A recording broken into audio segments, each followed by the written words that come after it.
আজকে আসলাম নরসিংদী রায়পুরা পীর ফাতে আলী শাহ মাজারে। অনেকদিন যাবত আসবো আসবো করে আজকে আসা হলো। তবে এখানের পরিবেশ খুবই ন্যাচারাল।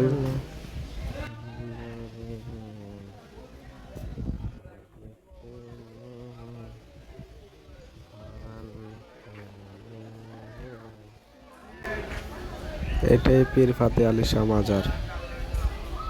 এটাই মাজারের মূল স্থাপনা, এটাই সেই মাজার, পীর ফাতে আলী শাহ মাজার।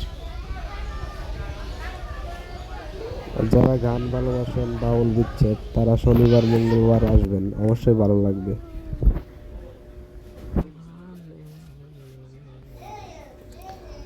তবে বর্ষার সিজনে আসলে সবচেয়ে সুন্দর দেখা যায়, এবং এখানের বাতাসটা খুবই ঠান্ডা, সাথে বিলের বাতাস, ঠান্ডা বাতাস, খুবই আরামদায়ক।